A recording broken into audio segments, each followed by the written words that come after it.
Let's look at creating some more stuff here. So, as I said, you have this create panel, and this is the way I create things most of the time, but you also see a menu item for create. That's kind of a shortcut to the create panel plus a type of thing plus then another type of thing. So right here, if you're creating this first section of the menu corresponds to create geometry. So create geometry, standard, primitives, extended, AEC objects, compound, all these things. You'll see if you drop down into here, these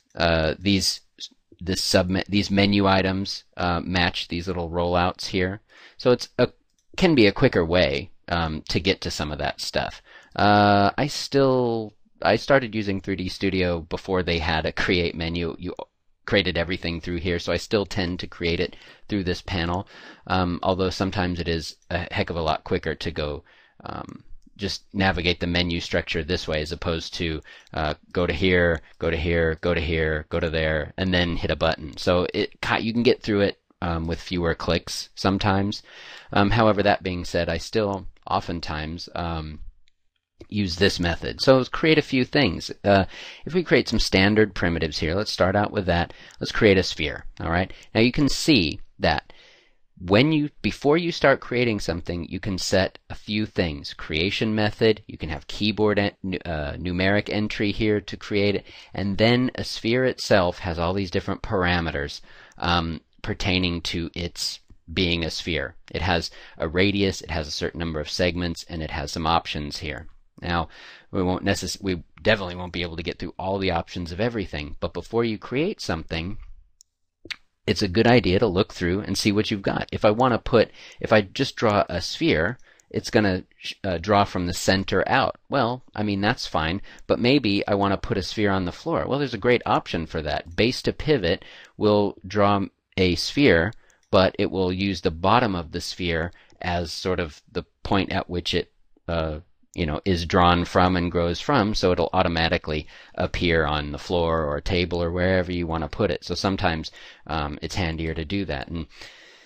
And then when I draw a sphere, okay, so I'll draw that.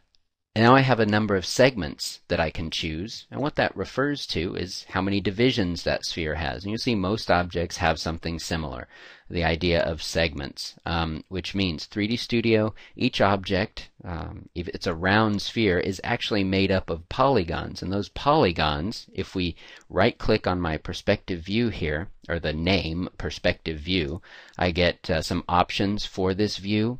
A handy option is this thing called edged faces. You can switch that view to wireframe. These ones default to wireframe, so perspective defaults to smooth plus highlights, which means that it's nice and shaded in here. But you can change it. There's several different ways that you can display something.